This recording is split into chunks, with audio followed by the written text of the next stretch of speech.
केला जातो. तर आज आपण अकाउंटिंग फॉर इन्शुरन्स क्लेम याची जी सेकंड मेथड आहे, लॉस ऑफ प्रॉफिट मेथड, ती आज पाहणार आहोत आपण. लॉस ऑफ स्टॉक मेथड मध्ये ऍक्च्युअली मालाची जी नुकसान होते आग लागल्यापासून, तर त्यासाठी दावा दाखल केला जातो. आणि जर आग लागली आपल्या बिझनेस प्रेमायसेसला, तर काही महिने आपला बिझनेस डिस्टर्ब असतो, डिसलोकेटेड असतो. म्हणजे आपण पूर्वीप्रमाणे मालाची विक्री करू शकत नाही किंवा उत्पादन घेऊ शकत नाही, तर त्यामुळे बिझनेस डिस्टर्ब होतो. आणि नॅचरली बिझनेस डिस्टर्ब झाला, सेल्स कमी झाले, तर प्रॉफिट देखील कमी होतो. मग आपल्या जो प्रॉफिटची नुकसान झालेली आहे त्यासाठी दावा दाखल केला जातो, त्याला लॉस ऑफ प्रॉफिट मेथड असं म्हटलं जातं. तर आपण लॉस ऑफ प्रॉफिट मेथड आज पाहणार आहोत. लॉस ऑफ प्रॉफिट मेथड मध्ये 5 स्टेपने प्रॉब्लेम सॉल्व्ह केला जातो. त्यातली पहिली स्टेप आहे, पहिल्या स्टेपमध्ये आपण शॉर्ट सेल्स कॅल्क्युलेट करतो. शॉर्ट सेल्स म्हणजे काय, तर बघा, समजा फॉर एक्झाम्पल आग लागलेली तारीख असेल 1 एप्रिल 2019 अशी तारीख असेल, आणि त्यानंतर 3 महिने बिझनेस आपला डिस्टर्ब असेल. मग एप्रिल नंतर 3 महिने म्हणजे एप्रिल, मे आणि जून, 30 जून पर्यंत आपला बिझनेस डिस्टर्ब असेल. तर 2019 ला आग लागलेली आहे 1 एप्रिलला समजा, आणि 30 जून 2019 पर्यंत बिझनेस डिस्टर्ब आहे. तर ह्या पिरियड मधले जे सेल्स असतात, बरोबर अपोजिट मागच्या वर्षामध्ये सेम पिरियड मधले जे सेल्स आहेत त्यातून चालू वर्षाचे सेल्स मायनस केले जातात. तुम्हाला मी समोर प्रॉब्लेम दाखवते, त्यामधल्या तारखांवरून तुम्हाला जास्त स्पष्ट होईल.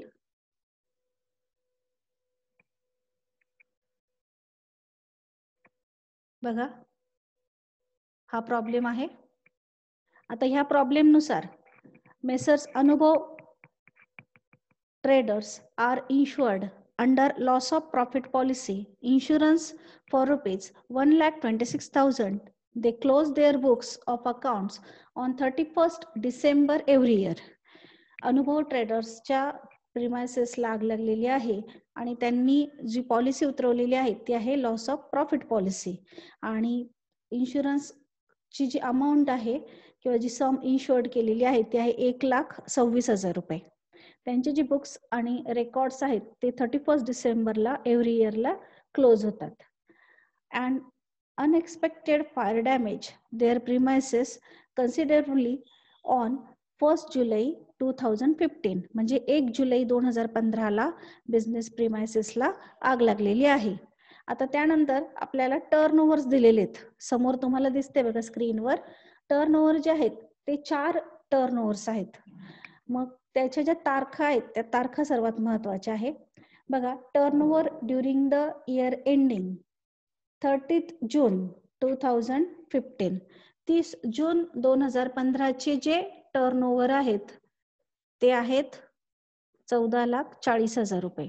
आता आपलं जे अकाउंटिंग इयर आहे ते क्लोज केव्हा होते, तर 31 डिसेंबरला क्लोज होते. आणि हे जे सेल्स आहेत ते 30 जून 2015 आहेत. ड्युरिंग द इयर एंडिंग म्हटलंय म्हणजे पूर्ण वर्षाचे आहेत. हे सेल्स आपण पहिल्या कॅल्क्युलेशनला घेणार नाही. त्यानंतर आणखी एक सेल्स दिलेले आहेत, turn over during the year ending 31 December 2014, 31 December 2015 आहेत. तर 14 आहेत, 31 डिसेंबर 2014 सेल्स आहेत 12 लाख रुपये. हे पण आपण आपल्या पहिल्या शॉर्ट सेल्सच्या कॅल्क्युलेशनला घेणार नाही. मग कुठले सेल्स घेणार, तर बघा आता रिमेनिंग 2 सेल्स राहिलेले आहेत. त्यातले एक आहेत turn over from 1 July 2015 to 30 September 2015. बरोबर 1 जुलैला आपल्या बिझनेस प्रेमायसेसला आग लागलेली आहे आणि 1 जुलै 2015 पासून ते 30 सप्टेंबर 2015 पर्यंतचे सेल्स दिलेले आहेत. मग हे जे सेल्स आहेत हे आपण आपल्या पहिल्या कॅल्क्युलेशन मध्ये घेणार आहोत. म्हणजे पहिलं कॅल्क्युलेशन जे आहे आपलं शॉर्ट सेल्सचं, त्यामध्ये आपण हे सेल्स घेणार आहोत. त्यानंतर त्याच्याच खाली बरोबर turnover in corresponding period of 2014. Corresponding period म्हणजे सेम पिरियड 1 जुलै ते 30 सप्टेंबर, पण 2014चा म्हणजे प्रिव्हियस इयरचा, मागच्या वर्षाचा, त्यामध्ये झालेले सेल्स आहेत 3,60,000 रुपये. म्हणजे आग जर आपल्या बिझनेसला लागली नसती तर चालू वर्षी देखील आपले 3,60,000 रुपये सेल्स झाले असते, पण सेल्स कमी झाले, 60,000 रुपयेच झाले. मग ह्या दोन्हींमधला जो डिफरन्स आहे म्हणजे फरक आहे तो आपण पहिल्या कॅल्क्युलेशन मध्ये करणार आहोत. शॉर्ट सेल्स म्हणजे काय, तर किती सेल्स आपल्याला कमी पडले, मग ते आपण पहिल्या कॅल्क्युलेशन मध्ये करणार आहोत. मग मागच्या वर्षी 3,60,000 झाले होते सेम पिरियड मध्ये, चालू वर्षी तर 60,000 झालेले आहेत.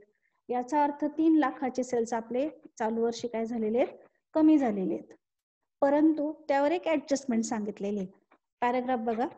It has been ascertain that the business has constantly shows increase of 25% in turnover. बिझनेसची प्रॅक्टिस अशी आहे की बिझनेस कंटिन्युअस किंवा कॉन्स्टंट त्यामध्ये काय होतोय तर 25% सेल्स वाढतायत. म्हणजे मागच्या वर्षी जर 3,60,000 रुपये सेल्स झाले होते ह्या पिरियड मध्ये, तर चालू वर्षी फक्त 3,60,000च नसते झाले, तर त्याऐवजी 25% त्यामध्ये वाढ झाली असती.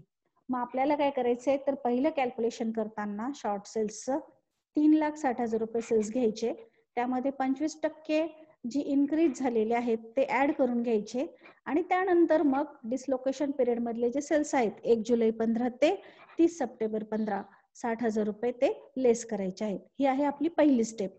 आपण पहिल्या स्टेपमध्ये शॉर्ट सेल्स कॅल्क्युलेट करणार आहोत. त्यानंतर दुसरी स्टेप आहे ग्रॉस प्रॉफिटचा रेट कॅल्क्युलेट करायचा. सेम स्टेप आहे जी आपल्याला लॉस ऑफ स्टॉक मेथड मध्ये करायची होती, तीच आपण इकडे लॉस ऑफ प्रॉफिट मेथड मध्ये पण करणार आहोत. ग्रॉस प्रॉफिटचा रेट कॅल्क्युलेट करणार आहोत. पण फरक एवढाच आहे की लॉस ऑफ स्टॉक मेथड मध्ये आपल्याला सेल्स दिलेले असायचे, ग्रॉस प्रॉफिट दिलेला असायचा आणि मग त्याला गुणिले 100 करून आपण कॅल्क्युलेशन करायचो. पण ह्या प्रॉब्लेम मध्ये आपल्याला ग्रॉस प्रॉफिट दिलेला नाहीये, त्याऐवजी नेट प्रॉफिट दिलेला आहे, स्टँडिंग चार्जेस दिलेले आहेत आणि सेल्स आहेत. म्हणून फॉर्म्युला थोडासा चेंज होतोय. आपण इथे फॉर्म्युला वापरणार आहोत gross profit rate is equal to net profit plus standing charges जे इन्शुअर्ड असले पाहिजे अपॉन सेल्स इंटू 100. ह्या फॉर्म्युल्यामध्ये आपण किमती टाकून ग्रॉस प्रॉफिटचा रेट कॅल्क्युलेट करणार आहोत. ती आपली सेकंड स्टेप असणार आहे. मग आपल्याला नेट प्रॉफिट दिलेला आहे 48,000, स्टँडिंग चार्जेस दिलेले आहेत 72,000.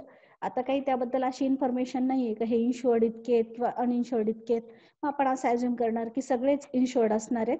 मग 48,000 रुपये नेट प्रॉफिट घेणार आपण त्या फॉर्म्युलासाठी, 72,000 रुपये स्टँडिंग चार्जेस घेणार आणि सेल्स कोणते घ्यायचे तर बघा आता आपल्याला 4 सेल्स दिलेले होते, त्यापैकी 2 सेल्स आपण वापरलेत. मग 2 सेल्स शिल्लक राहतात. एक आहेत 30 जून 15चे आणि एक आहेत 31 डिसेंबर 14चे. मग आपण यामध्ये जे सेल्स घेणार आहोत, जे सेल्स आपण यामध्ये घेणार आहोत ते आहेत मागच्या वर्षीचे. मग मागचं वर्ष जे आहे, जे क्लोजिंग इयर आहे ते किती आहे, ते आहे 31 डिसेंबर 14. म्हणून 31 डिसेंबर 14चे जे सेल्स आहेत ते आपण घेणार आहोत म्हणजे 12 लाख रुपये. सेकंड स्टेप मध्ये आपण जे सेल्स घेणार आहोत ग्रॉस प्रॉफिट रेट काढताना ते असणार आहेत 12 लाख रुपये. ही झाली आपली सेकंड स्टेप. त्यानंतर थर्ड स्टेप मध्ये आपण लॉस ऑफ स्टॉक मेथड मध्ये लॉस ऑफ स्टॉक काढायचो. इथे आता लॉस ऑफ प्रॉफिट आपल्याला कॅल्क्युलेट करायचं आहे. मग त्यासाठी आपण पहिल्या 2 स्टेपचं जे उत्तर येणार आहे त्याचा गुणाकार घेणार आहोत. म्हणजे loss of short sales into gross profit rate या फॉर्म्युल्याने लॉस ऑफ प्रॉफिट आपण कॅल्क्युलेट करणार आहोत. त्यानंतर चौथ्या स्टेपमध्ये इन्शुरन्स कव्हर रिक्वायर आपण कॅल्क्युलेट करणार आहोत. त्याचा पण फॉर्म्युला दिलेला आहे, त्या फॉर्म्युल्यामध्ये आपण किमती टाकून उत्तर काढणार आहोत. आणि लास्ट स्टेपला जर कव्हर रिक्वायर आपलं पॉलिसी अमाऊंट पेक्षा जास्त आलं तर आपण ऍप्लिकेशन ऑफ ऍव्हरेज क्लॉज करणार आहोत. आता आपण प्रॉब्लेम सोडवायला सुरुवात करू. पहिली स्टेप घ्या, calculation of short sales. Calculation of short sales त्यासाठी सूत्र लिहा.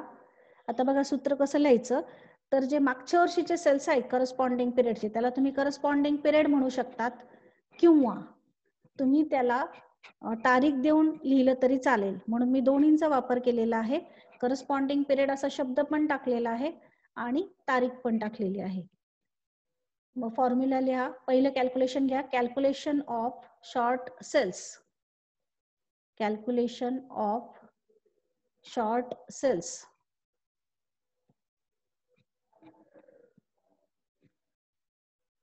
शॉर्ट सेल्स कॅल्क्युलेट करण्यासाठी फॉर्म्युला लिहा.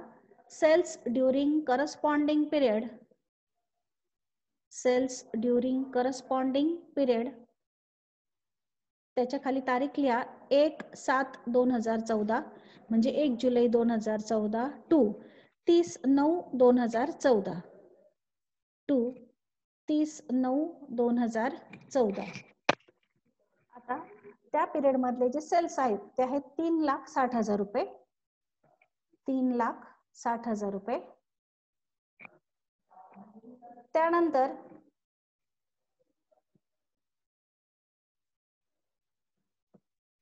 ऍड इन्क्रीज 25%, 25% इन्क्रीज करा. जे आपल्याला ऍडजस्टमेंट मध्ये सांगितलेलं होतं की प्रिव्हियस इयरचे जे सेल्स आहेत त्यापेक्षा पुढच्या वर्षीचे जे सेल्स आहेत ते 25% वाढतात, म्हणून ऍड 25%, 25% ऍड करा. ऍड करते ना, थांब हे कर बनत ऍड करा. 25% 3,60,000च्याच 25% काढायचे, कारण की मागच्या वर्षीचे जे सेल्स आहेत सेम पिरियड मधले ते 3,60,000 आहेत. मग 3,60,000च्या 25% ऍड करा, ते येत आहेत 90,000. दोन्हींची बेरीज आली 4,50,000. 4,50,000. त्यातून डिसलोकेशन पिरियड मधले जे सेल्स आहेत ते मायनस करा. डिसलोकेशन पिरियड मधले सेल्स मायनस करा. लेस सेल्स ड्युरिंग डिसलोकेशन पिरियड, तारीख टाका 1/7/2015 टू 30/9/2015 टू 30/9/2015. सेल्स आहेत 60,000 रुपये. लेस करा आणि लेस करून उत्तर काढा.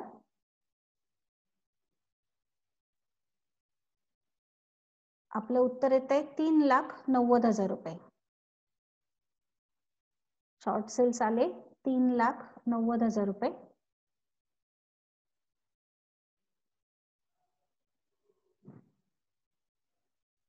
₹3,90,000.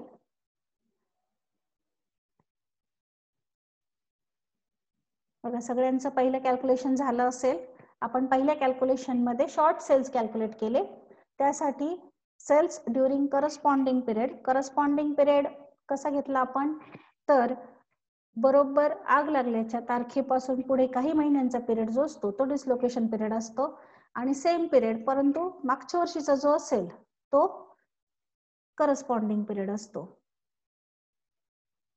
तर त्या पिरियड मधले सेल्स घेतले 3,60,000 रुपये, आणि त्यातून चालू वर्षाचे जे सेल्स आहेत 60,000 रुपये वजा केले, परंतु त्यापूर्वी एक ऍडजस्टमेंट होती अपवर्ड ट्रेंडची, तर ती ऍडजस्टमेंट आपण केलेली आहे. अपवर्ड ट्रेंड 25% होता किंवा इन्क्रीज 25% होते, ते आपण 25% अगोदर इन्क्रीज करून घेतले आणि त्यानंतर वजाबाकी केली. उत्तर आलं शॉर्ट सेल्सचं आपलं 3,90,000 रुपये. इथपर्यंत सगळे आले असतील. पहिली स्टेप आपली इथे कंप्लीट झाली. आता सेकंड स्टेप मध्ये आपण ग्रॉस प्रॉफिटचा रेट कॅल्क्युलेट करणार आहोत. त्यासाठी फॉर्म्युला घ्या. Gross profit rate is equal to, gross profit rate is equal to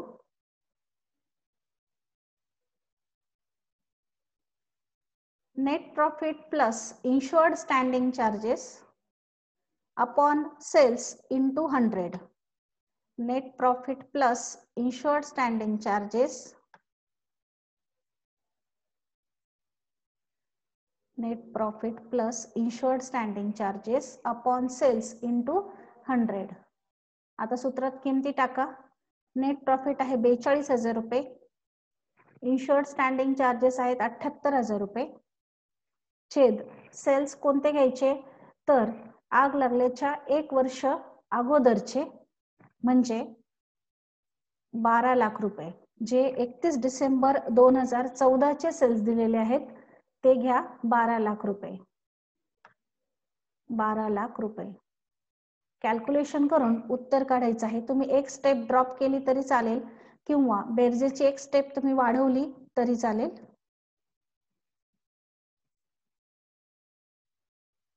बघा मी एक स्टेप वाढवलेली आहे, आधी बेरीज करून घेतली आणि त्यानंतर कॅल्क्युलेशन केलेलं आहे. बघा बेरीज केली ती आली दोन्हींची 1,20,000 रुपये छेद 12 लाख रुपये गुणिले 100. 0 0 कॅन्सल करून भाग द्या. आपला ग्रॉस प्रॉफिटचा रेट येत आहे 10%. ग्रॉस प्रॉफिटचा रेट कॅल्क्युलेट केला आपण सेकंड स्टेप मध्ये. त्यासाठी फॉर्म्युला वापरला. Gross profit rate is equal to net profit plus insured standing charges upon sales into 100. त्यानंतर त्यामध्ये फिगर्स टाकल्या. ₹42,000 प्लस ₹78,000 अपॉन प्रिव्हियस इयरचे जे सेल्स होते, म्हणजे मागच्या वर्षीचं जे अकाउंटिंग इयर क्लोज झालेलं आहे ते नाही समजलं तर तुमच्या नेट प्रॉफिटला जी तारीख असेल त्या तारखेचे सेल्स पाहिजे. ते आहेत 12 लाख रुपये. सूत्रात किमती टाकून कॅल्क्युलेशन करून आपण उत्तर काढलं. ग्रॉस प्रॉफिटचा रेट आला 10%. ही झाली आपली सेकंड स्टेप. आता थर्ड स्टेप मध्ये आपण लॉस ऑफ प्रॉफिट कॅल्क्युलेट करणार आहोत. पहिल्या 2 स्टेपचा गुणाकार म्हणजे थर्ड स्टेप आहे. Loss of profit is equal to short sales into gross profit rate. म्हणजे सेम आपली पहिल्या मेथड मध्ये पण याच पद्धतीने कॅल्क्युलेशन करायचो आपण, त्याच पद्धतीने आहे. शॉर्ट सेल्स आहेत 3,90,000 रुपये जे आपण पहिल्या कॅल्क्युलेशन मध्ये काढलेले आहेत, गुणिले 10%. म्हणजे 3,90,000च्या 10% कॅल्क्युलेट करा. कॅल्क्युलेशन करून तुमचं उत्तर आलेलं आहे 39,000, 39,000 रुपये. खालच्या ओळीवर लिहा loss of profit is equal to ₹39,000. ही झाली आपली तिसरी स्टेप. तिसऱ्या स्टेप मध्ये आपण लॉस ऑफ प्रॉफिट कॅल्क्युलेट करतो. तो आपल्या पहिल्या 2 स्टेपचा गुणाकार असतो.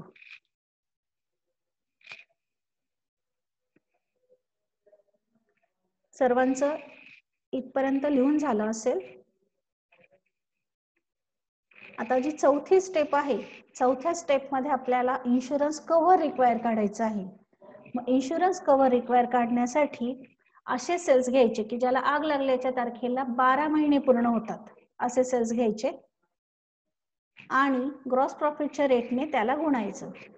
Calculation of insurance cover require formula लिहा.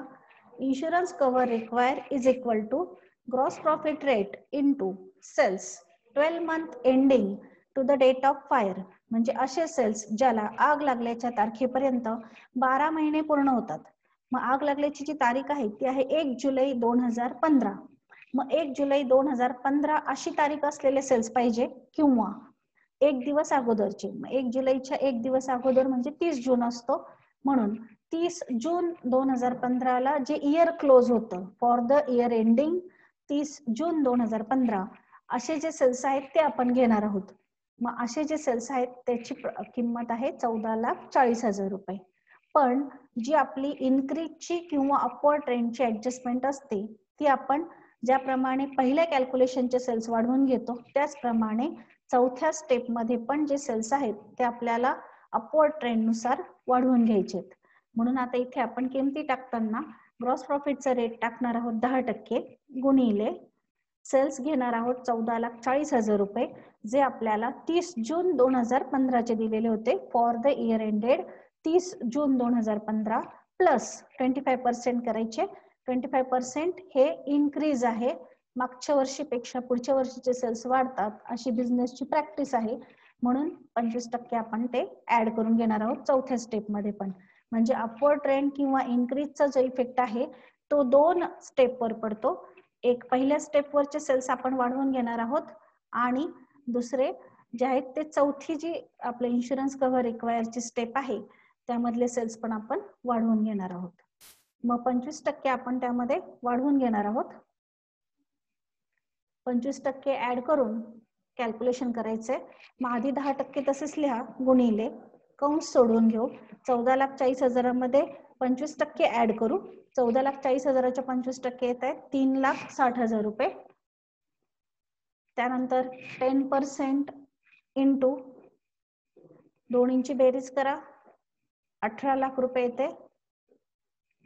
18 लाख रुपये.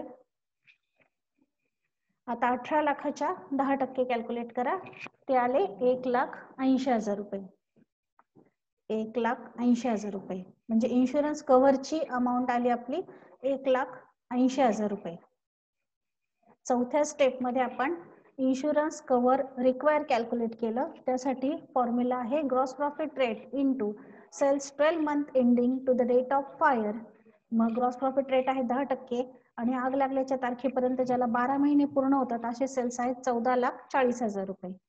त्यानंतर सूत्रामध्ये किमती टाकल्या आपण, पण अपवर्ड ट्रेंड जो आहे 25%चा त्याचा इफेक्ट पण इथे द्यावा लागतो.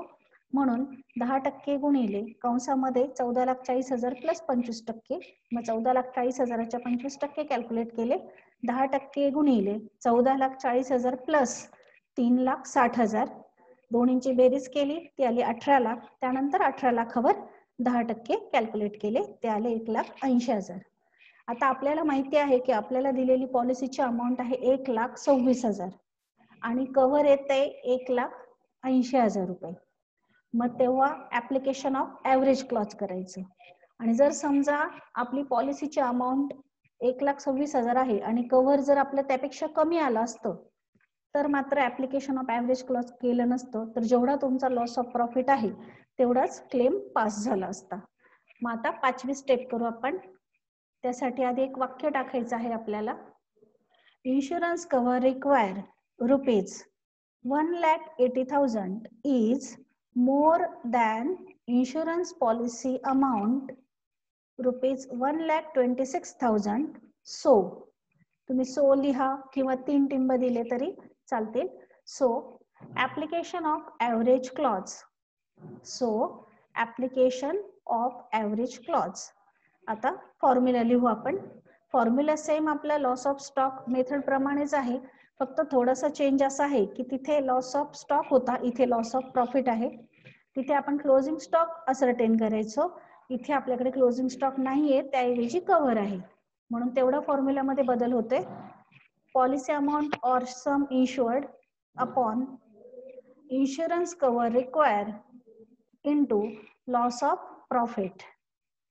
मग पॉलिसीची अमाऊंट दिलेली आहे आपल्याला 1,26,000 रुपये, 1,26,000. इन्शुरन्स कव्हर रिक्वायर आहे 1,80,000 रुपये आणि लॉस ऑफ प्रॉफिट आहे 39,000 म्हणजे 39,000 रुपये.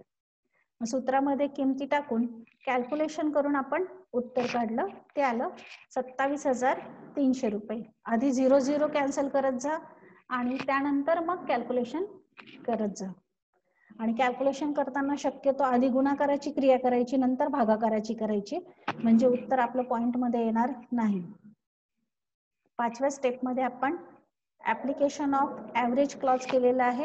ऍप्लिकेशन ऑफ ऍव्हरेज क्लॉज करण्यासाठी आधी का ऍव्हरेज क्लॉज अप्लाय करायचं आहे ते दिले आपण. Insurance cover require rupees 1,80,000 is more than policy amount. कारण की कव्हरची अमाऊंट 1,80,000 आलेली आहे आणि पॉलिसीची अमाऊंट मात्र 1,26,000च आहे.